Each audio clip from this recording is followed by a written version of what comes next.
জাতীয় প্রেস ক্লাবে বাংলাদেশ মুঠোফোন গ্রাহক অ্যাসোসিয়েশনের গ্রাহক সমাবেশ ও গণশুনানি চলছে। সেখানে আছেন সহকর্মী রাকিব হাসান। আরো খবর নিয়ে যোগ দিচ্ছেন আমাদের সাথে। রাকিব, গণশুনানিতে গ্রাহক সেবা নিয়ে কোন কোন বিষয়গুলো উঠে আসছে এবং কি বলছেন গ্রাহকরা?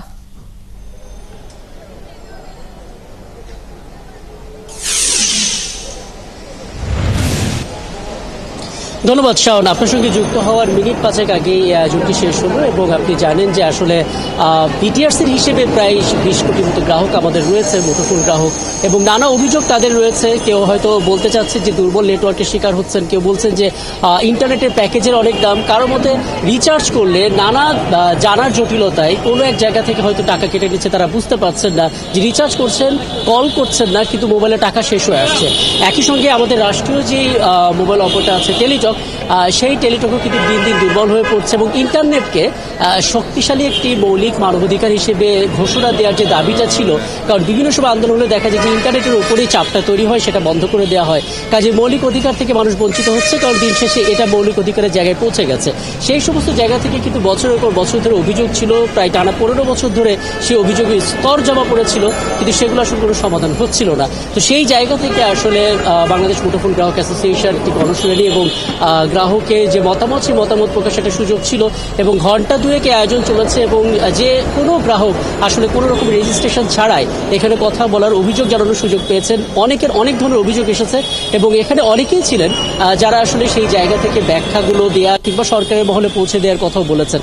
এখানে প্রতিযোগিতা কমিশনের সাবেক যিনি পরিচালক খালেদ আবু নাসের, তিনি আছেন। এনার্জি রেগুলেটরি কমিশনের সাবেক সদস্য মকবুল ইলাহি আছেন এবং মুঠোফোন গ্রাহক অ্যাসোসিয়েশনের যিনি সভাপতি মহিউদ্দিন, তিনিও আছেন। আমরা একটু জানার চেষ্টা করি যে আজকে গ্রাহকরা যা বললেন এবং এর একটা সমাধানটা আসলে কিভাবে হওয়া সম্ভব, ফলাফলটা কি, সেটা একটু জানার চেষ্টা করি। জনাব খালেদ আবু নাসের, আপনাকে আমন্ত্রণ জানাচ্ছি। একটু বলবেন আসলে প্রতিযোগিতা কমিশন বলে একটা কমিশন আমাদের দেশে আছে, যাদের কাজটা ছিল গ্রাহকের এই জাতীয় সমস্যাগুলো নিয়ে বড় আকারে তুলে ধরা, সমাধানের পর্যায়ে একটা জার্নি নিয়ে যাওয়া। কিন্তু আমরা দেখতে পাচ্ছি অভিযোগের পর অভিযোগ জমেছে, 20 কোটি গ্রাহকের বা আরও বেশি সংখ্যক। সমাধানটা আসলে কি? আপনাকে ধন্যবাদ সুযোগ দেওয়ার জন্য।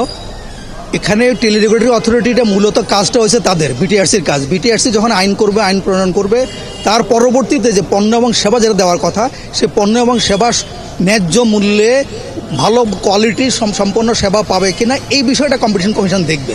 এর আগেরটা কিন্তু টেলিরেগুলেটরি দেখবে। এই কারণে বিশ্বে যে কাজটা করে, কম্পিটিশন অথরিটি এবং টেলিরেগুলেটরি যৌথভাবে কাজটা করে। আজকে আমি যেটুকু দেখলাম বা যাতে খুব খারাপ লাগলো, তো ওনারা যেটা বললেন যে গত প্রায় পট পরিবর্তনের পরে এই সময়ের ভিতরে কোনো উন্নতি হয় না, অবনতি হয়ে গেছে। আমি আশা করব আপনাদের মাধ্যমে টেলিরেগুলেটরি অথরিটি এবং বিটিআরসি সহ প্লাস টেলিকমিউনিকেশন সহ এবং কম্পিটিশন কমিশন তারা নিজের দায়িত্ব পালন করবে। আপাতত তাত্ত্বিকভাবে যেটা মনে হচ্ছে, তাতে মনে হচ্ছে অথরিটিগুলো, রেগুলেটরি অথরিটিগুলো কাজ করছে না অথবা করতে পারছে না। ধন্যবাদ। আমি আশা করছি তারা যদি কাজ করে, এবং ওই যে কথাটা আরেকটা আসছে দর্শকদের কাছে, একটা নির্দিষ্ট একটা সময় টাইম ফ্রেম দেন, ঠিক আছে, 3 মাস 6 মাসের টাইম ফ্রেম দেন, এর ভিতরে করবো, হবে, আস্তে আস্তে যাবো। আমি আশা করি সম্মিলিত প্রচেষ্টায় এটা সম্ভব, বাংলাদেশের পর যে সম্ভব, এটা বাংলাদেশের বিভিন্ন সময় দেখিয়ে দিয়েছে। ধন্যবাদ আপনাকে। অনেক ধন্যবাদ।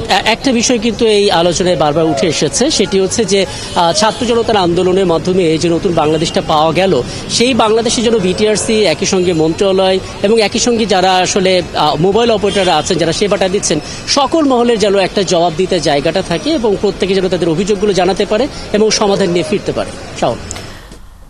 খবর রাখতে থাকুন রাকিব। নিশ্চয়ই আরো বিস্তারিত তথ্য পরবর্তীতে আপনার মাধ্যমে আমরা জানবো। আমাদের সাথে যুক্ত হয়েছিলেন সহকর্মী রাকিব হাসান।